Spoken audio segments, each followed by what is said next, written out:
I once led a trip to the top of Mount Sterling in North Carolina. It's a tough climb to get to the top and about 6 miles from the nearest road.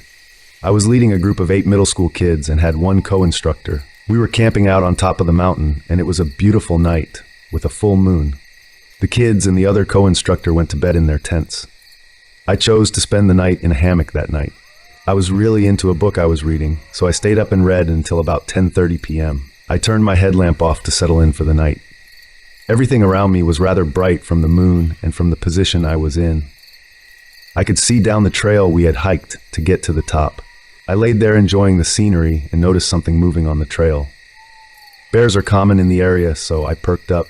As it got closer, I could tell it was a person. We were in the middle of nowhere, and there was someone hiking up the trail with no headlamp or any gear.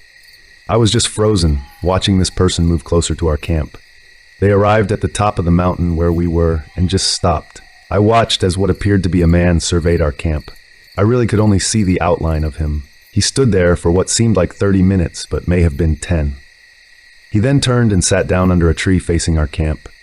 He was sitting up in a way that I knew he wasn't trying to sleep. He just sat there staring at our camp.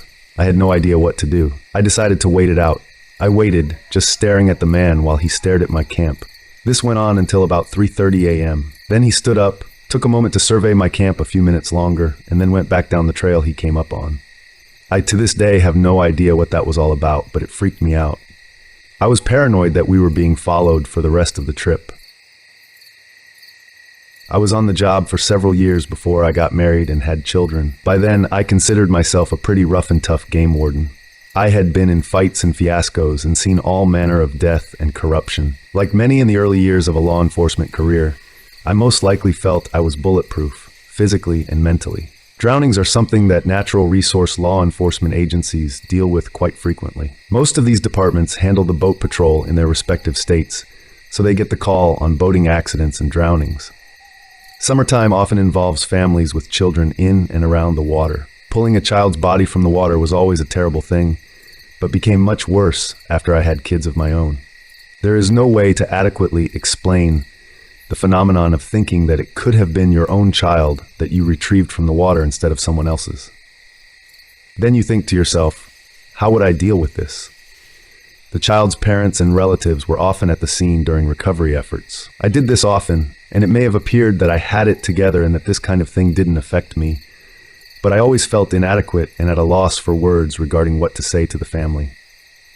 During the early 1990s, the area I worked experienced a large amount of hunting accidents during the spring gobbler season. One year, I believe there were 9 incidents in a 7-day stretch. I was sergeant for a 3-county area at the time, and after about the 3rd day of calling the officers in my area and saying we had another incident to investigate, they were starting to get a little dubious. One morning, one of them said, "Really, Sarge? I mean, you're kidding, right?" It was hard to believe we were having more than one per day. There may have been several reasons for the flood of shootings at that time. I believe we had more turkeys and turkey hunters during this period, and a lot of hunters were new to spring gobbler hunting. I have been an avid turkey hunter for many years, but when you're engrossed in a job where you're looking at another hunter shot every day or two, you definitely start to think about it. I was picking my hunting spots carefully and steering clear of any hen calling I heard, whether I thought it was a real hen or not. I personally believe our total number of spring hunters is down, and we have a more seasoned spring hunter population. Thankfully, the number of shooting incidents during this past season has declined drastically. In my opinion, it's partially due to the hunter safety education efforts of DNR law enforcement in my state. I don't wish to paint the picture that my years as a conservation officer were all drudgery and always included the darker aspects of the job. There were plenty of good times. I made many good friends and had several accomplishments in a chosen field that I love. If you have a desire to work in law enforcement and have a love of the outdoors, despite the tough situations you may come across, it's the best job there is.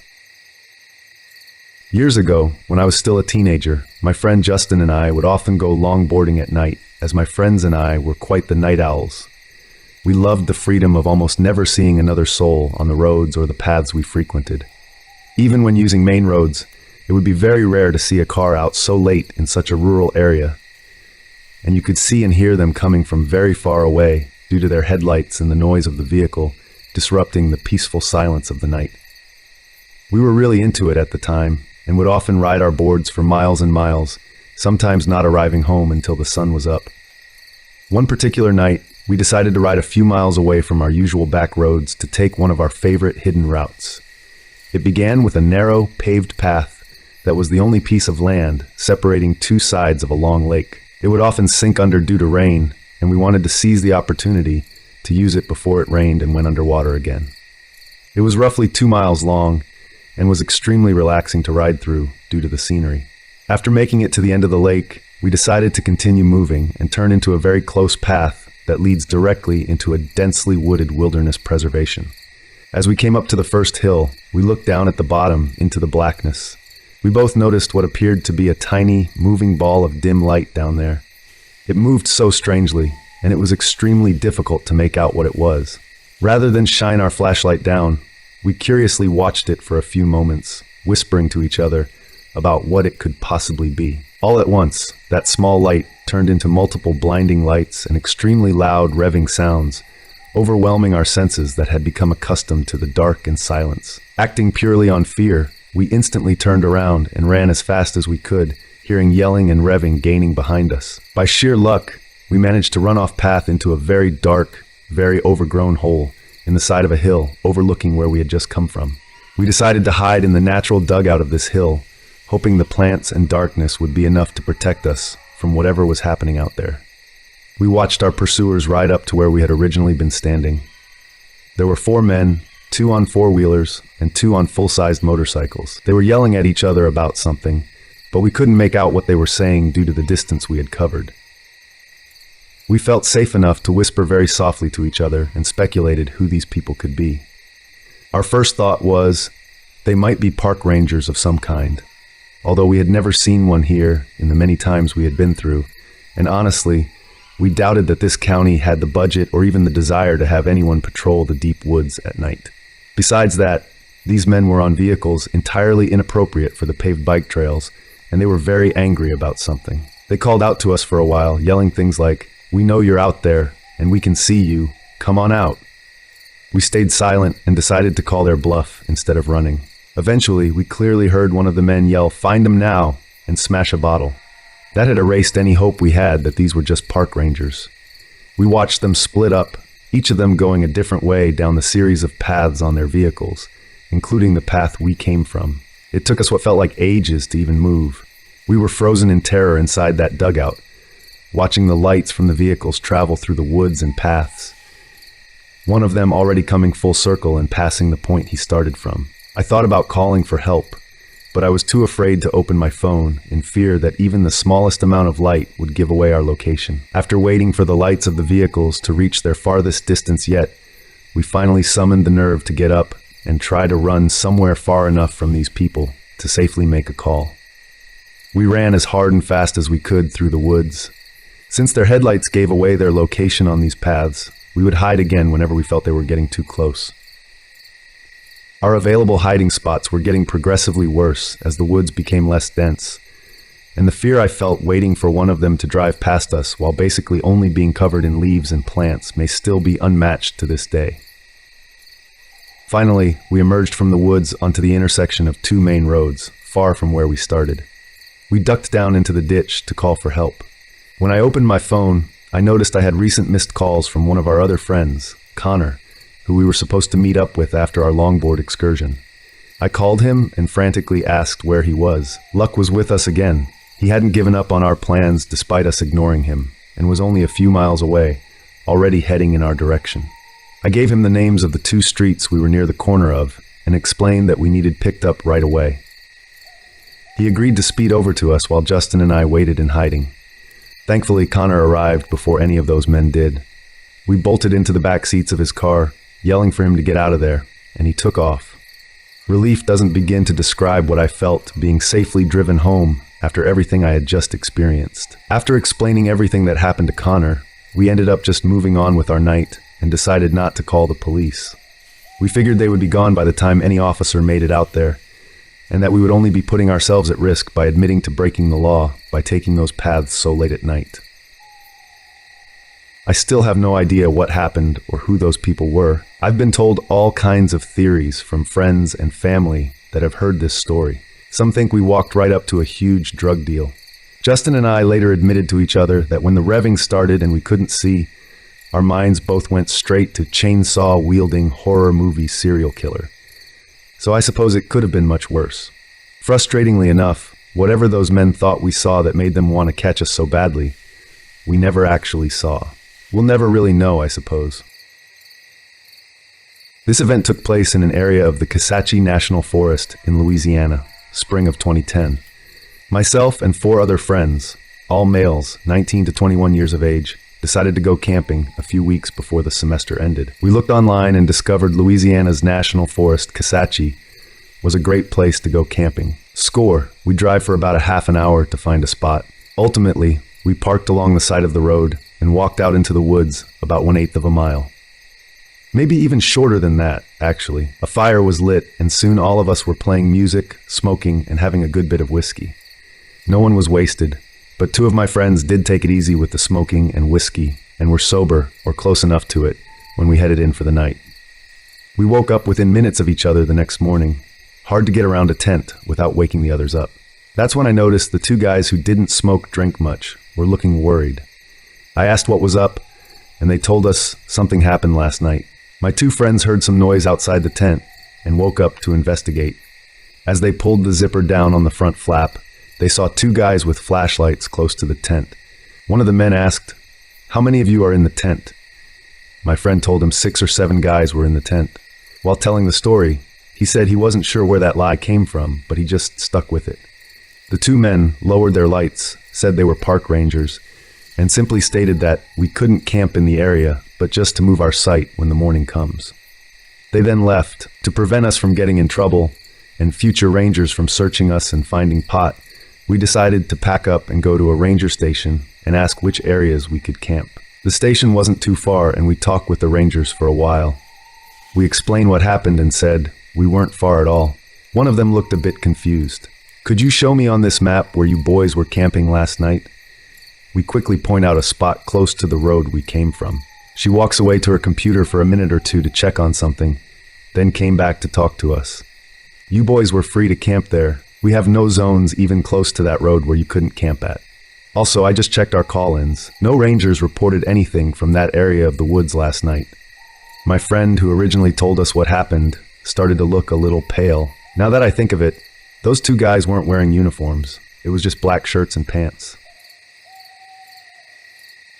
A few years ago, my friend Tez and I set out on the Great American Road Trip. We were going to drive from New York to Los Angeles, zigzagging through the country for 6 weeks. We were both in our early 20s, pretty broke, and as my mom had been a long-haul trucker, I suggested that to save a ton of money, we should sleep in the back of our hatchback. It was a pretty cozy setup. We bought some blankets and sheets at Goodwill and cut one of them up to make curtains. By the end of the first week, we'd gotten so we could set up camp in about 10 minutes. Luggage moved to the front, curtains up, bedding laid down, and out for the night. We slept in parking lots, free campsites, rest areas, basically anywhere it seemed safe and semi-legal. There was never a night after the first night where we felt scared until the last week of the trip in Arizona. We were near Flagstaff and had gotten pretty used to our routine. We didn't go on a set schedule and would never drive more than 3 or 4 hours a day. No destination really in mind, outside a few must-see landmarks. We'd drive to places we found the night before on Google and take suggestions from other campers, locals, and people we met. We'd also gotten very good at making friends. We went to Denny's with a group of rednecks we met at a campsite in the back of their pickup because I got hungry and overheard them saying they were going to go. We met an 80-year-old cowboy who took us out drinking and taught us to line dance at a country bar. Hope you're still kicking Grandpa Mac. Played the guitar with some musicians in the middle of a thunderstorm. Got fed breakfast and dinner by tons of campers who invited us to hang out with them. Spent the 4th of July with a family who basically adopted us into their campsite. Grandma gave us some weed candy. Basically, every encounter we had with a stranger was a positive one. This night didn't look to be any different. We found a free campsite on Google and drove up into the woods, following our GPS. We were pretty far out of town, and something seemed a little bit off when we pulled up to the campsite. There was one RV parked and 2 cars further up in the trees. We pulled up near the RV and a man opened the door. Tez waved hello and he just stared at her. His expression was completely blank. Then, as if she hadn't said anything, he just slowly closed the door again, staring at us the entire time. Figuring he just wanted some privacy and thought we'd be obnoxious, we pulled further down the road and found a flat spot to park the car. Instead of our usual routine of setting up camp immediately while it was still light out, we goofed around for a while, smoking and laughing and taking dumb photos of ourselves. Tez pointed out a campfire further down the campsite, and we decided to go be friendly. We'd met so many cool people in the previous 5 weeks by just going up and offering beer or just chatting, so we wandered over. Near the campfire there were 2 men, the owners of the cars we'd seen earlier. They seemed friendly and we sat down to chat with them. They were drinking and smoking, and we sat down and had a beer with them. One of the men seemed pretty off, and we came to find out that the 2 of them didn't actually know one another. The older man was definitely on some sort of drugs. He was spinning in circles and talking about UFOs. However, he seemed harmless. This left us chatting with the younger man, who claimed to be a former park ranger. He was handsome and easygoing, and we spent several hours just chatting about our trip, families, everything. Then he started talking about the bear. He'd seen a bear earlier in the forest. Tez didn't believe him, and he pulled out his camera to show her photos of the bear. It was very close to the campsite, and we both were a little freaked out. It wasn't unheard of for one of us to get up to go to the bathroom in the middle of the night, so the idea of a bear hanging around in the night spooked us. The ranger just laughed, and then his expression changed completely. It's hard to describe, but his voice seemed somehow cold. He said, "If you get out of your car in the middle of the night, it's not a bear you should be worried about." I kept waiting for the laugh or for him to nudge Tez with his elbow. Jokes on the foreigner and the city girl, right? He never did. I laughed awkwardly and made a dumb joke about serial killers in the woods. My friend laughed as well and joked about Texas Chainsaw Massacre. We moved on to another subject, but within 5 minutes, the ranger had come back to it and was talking about something grabbing us from our car in the middle of the night. No matter how we tried to steer the conversation away from serial killers, he kept latching back on. The older man was high as a kite at this point and was staring at the stars, not talking. We'd just awkwardly laugh and sip our beer and try to get the conversation going somewhere else. Then the ranger stood up and walked towards the cooler to get another beer. At this point it's pitch black out, and I can't see anything outside the circle of light from the campfire. The beer cooler was outside of that circle. Suddenly there is a red dot in the darkness, and it took a moment for me to realize that it's a camera. The ranger is holding a camera. He had taken a photo of us. I could see the screen on the digital camera lit up. Now, it wasn't odd for the people we met to ask to take pictures with us. My friend Tez is gorgeous, dark hair, blue eyes, like a young Megan Fox, and we were friendly. People like having pictures of themselves. It was an entirely strange thing to have this person taking a photo of us without asking or even indicating that that's what he was doing. We were both staring at him like deer in the headlights at this point, but instead of realizing what he's doing is a bit weird, he checks his camera, adjusts some things, and takes another photo. This time with the flash, no asking us to smile, no proposing a group photo, and no explanation. After this photo, he comes back to the fire and sits down. Not a word said about the photo. At this point, me and Tez are mutually freaked out. We make some BS excuse that we need to go set up our campsite and nope the hell out. When we stand to leave, the UFO guy smiles and says to have a good night. Ranger, however, looks at us with a smile that doesn't reach his eyes and says, "Be careful out there. There's more than bears in the woods." Every hair on my body stood on end. I wasn't alone in my discomfort either, because Tez laughed a response out and pulled me away from the campfire towards our car. We rush back to the car, which we only found in the dark by referencing the RV, and jump in the front seats. My friend Tez is all but hyperventilating. Why did he take pictures of us? I was shaking. I responded, "I read that serial killers sometimes warn their victims." She stared at me for a second and locked the car doors. "Do you think he just took victim photos of us?" We both freaked out. She's in a full panic and turns the headlights on in the car. I immediately yell at her to turn them off, because now he knows exactly where our car is. God knows why, but that is the only night we'd not set up camp. We didn't need to tear anything down, so we just put the car in drive and floored it out of the campsite. As we got onto the dirt road, Ranger was walking towards our car with that same cold expression. A couple of summers ago, my girlfriend and I were camping in Chequamegon National Forest in northern Wisconsin. And after our experience, we do not plan to return unless we go with a large group of people. My girlfriend and I are from Chicago, so northern Wisconsin was our go-to place for R&R. We've done a number of hiking trips in northern Wisconsin and in the UP, but never to this area. We are not backpacking experts, but we have been to a number of national parks and have been out hiking and exploring when we can find time away from work. We love getting away from people and relaxing in nature. But this trip made us appreciate the presence of other people around us in unfamiliar places. Our plan was to hike a remote section of the North Country Trail. The North Country Trail is a national scenic trail, like the Appalachian Trail, but it gets much less use. In some parts of northern Wisconsin, the trail is very remote, and the only access is via logging roads.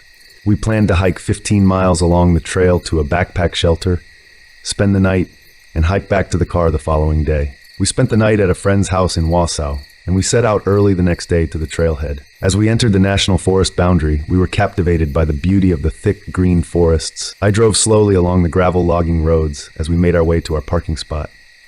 While we were driving to the trailhead, we passed a couple of people standing next to a parked truck on the side of the road. They appeared to be hillbillies, as they had a rusted-out, bunged-up pickup truck, complete with Confederate bumper stickers. As we drove past, I waved, and they stared back without returning the greeting. Friendly people, I thought to myself. After we passed them, I looked in the rearview mirror and noticed they were still staring at us. And before we rounded a bend, I glanced back into the mirror again and saw them watching us through the haze of road dust. My girlfriend and I joked about the up north people, but we did not think anything of the encounter.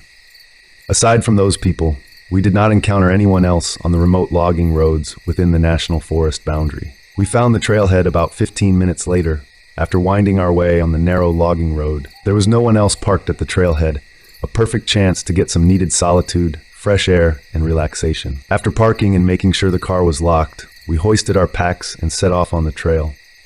The weather was relatively cool, which thankfully kept the mosquitoes and biting flies at bay.